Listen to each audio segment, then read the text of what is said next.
Hello, everybody. This is Professor Hill. This is a short video for our class Introduction to Ethics Philosophy 2306 here at St. Philip's College. And this is the online version, Spring 2018. Today is Thursday, the 26th of April. Oh my gosh. This is week 14. Next week's our last week. And this Sunday night is our very last discussion that's going to be due. And so I put it up today, Thursday. I want you guys to think about it. And we're going to back up to a medical case and kind of try to come full circle on the course and on the discussions, because you may recall back in January when we started this class, I know that seems like a long, long time ago, discussion number 2 was the Jenny Lake case. And that was the case, a tragic, terrible case about a young girl who was 17 years old, who found out she had cancer, was undergoing chemotherapy and radiation treatment, life-saving treatment. And she had just started that process when she found out she was pregnant, and then was faced with this kind of terrible situation of either continuing her treatment, and that meaning that it would end the pregnancy, or stopping her treatment so that she could allow the pregnancy to go and develop, but that the delay in her treatment would be fatal for her. And it was a pretty stark choice. Again, it was a true story and lots of complications and a difficult, terrible case. As you recall, she ended up stopping her treatments, gave birth to a healthy baby boy, and then died less than 2 weeks after that. This time, we're going to look at kind of a case that's interesting and related, but goes in a different direction and raises different ethical issues for us. But hopefully, after the course of this semester now, we'll also be able to tackle it and think about it and unpack some of the issues and look at it from a consequentialist and non-consequentialist point of view, and to talk about some of these key ethical issues. Now, here's the case. It's Cassandra. And Cassandra, the case was originally known as Cassandra C. because she was a minor, 17, like Jenny. And she was also diagnosed with cancer. Now, the stories diverge here in that she was diagnosed with Hodgkin's lymphoma, which is cancer and it's life-threatening. And the doctor said, untreated, your chances of dying within the next 2 years are, 100%. However, there's a good, effective treatment. Chemotherapy works great in these types of cancers. And if we start a good, aggressive treatment of chemotherapy for you, there's an 85% chance that we'll be able to successfully treat this, and that, you'll be able to get into remission, enjoy a long life. So in this case, it's lethal and deadly if you don't do anything, but we have a treatment available. If you do it, hey, fantastic, really good high success rates. And her response is, Cassandra's response is, you'll see in the discussion I posted. She says, no, I don't want to do it.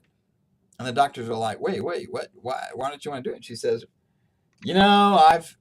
I've looked into this, and chemotherapy is poison. I don't want you putting poisons in my body, and I don't want you to do it, so I'm refusing. Well, the doctors are like, okay, well, it turns out you're 17, so it's really kind of not your decision. We're going to turn to the mom. And so they turn to the mom and say, look, she's refusing this. She needs it. You need to authorize this. And then the mom refuses. And she's like, oh no, I'm in the same boat with her. I think that this chemotherapy is quackery, and y'all are talking about putting poisons in her. That can't make things better. We're going to try to find some, some oriental herbal solutions, some other type of treatment for which is different than this. Well, the doctors are like, now they're like, oh my gosh, no, look, she needs this, she needs chemotherapy.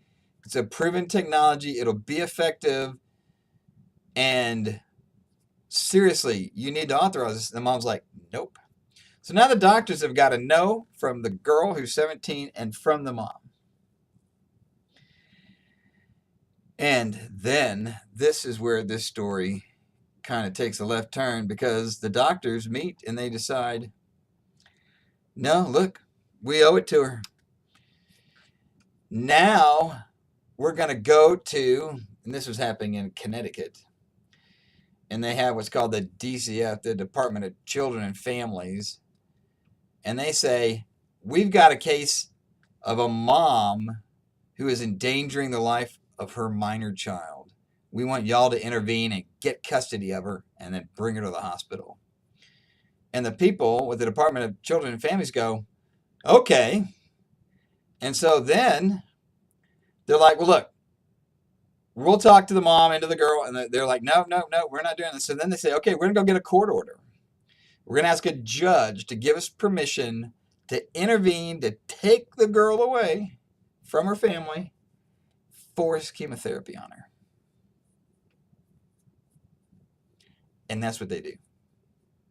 Now, I got to tell you, if this was an adult, this would be simple. We let people make choices, the decisions up to them when they're an adult making decisions for themselves.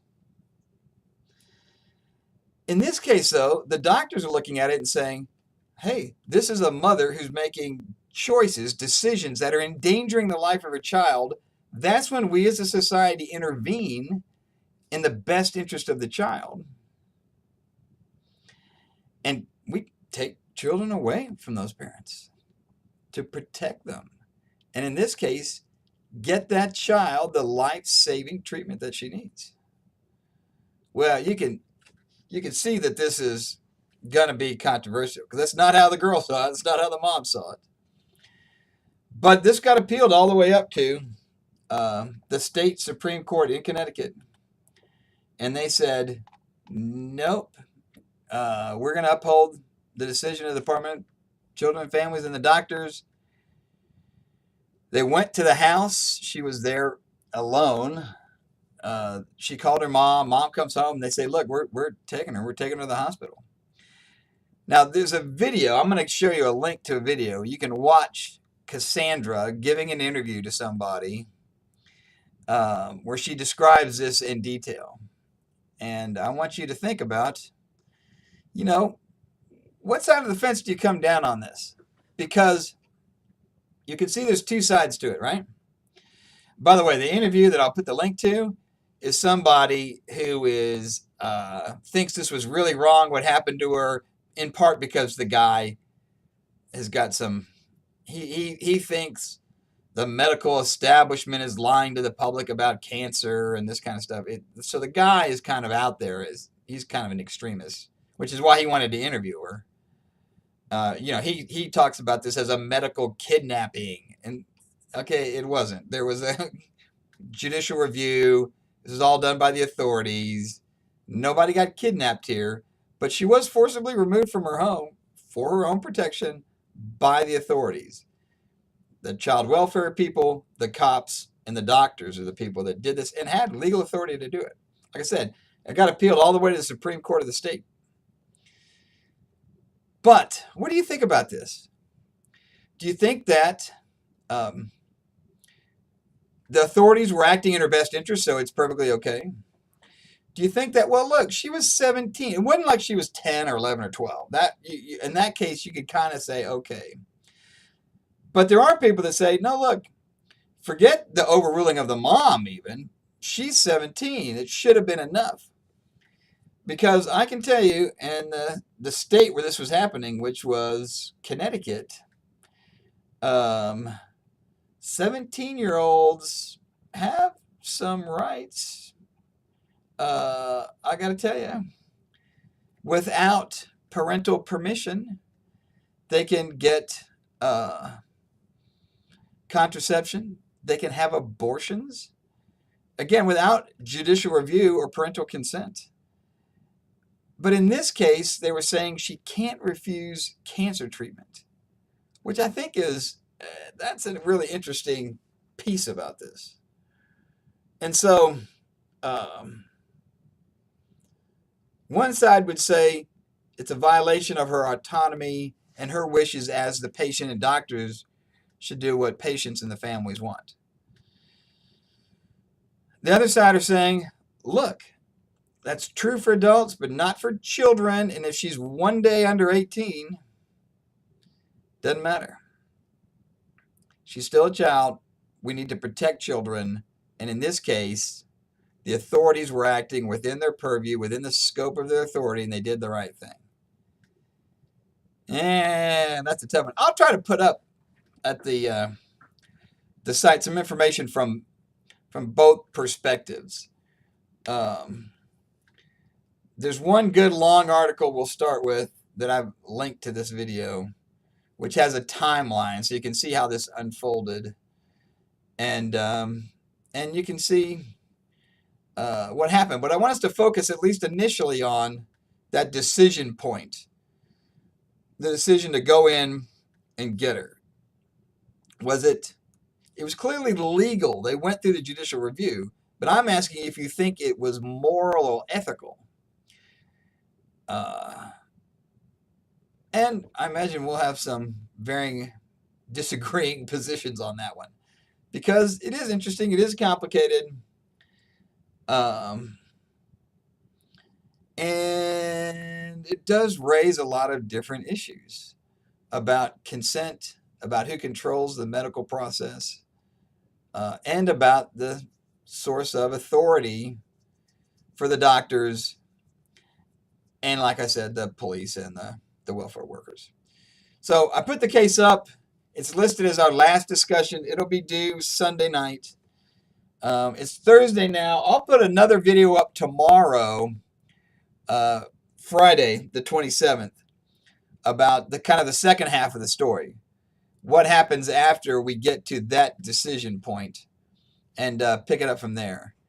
But answer the questions that are specific to the discussion. That'll get the discussion page rolling. And like I said, this will be the last one that we do. It'll be due Sunday night. Next week is the last week before, finals. The finals posted already. Start working on it, and that'll give us plenty of time to answer the final in a way which is comprehensive and thorough and does a good job. And we can all end this on a really high note. So again, contact me if you have any questions. Look forward to hearing from you. Look forward to this discussion. Should be an interesting one. Take care. Bye-bye.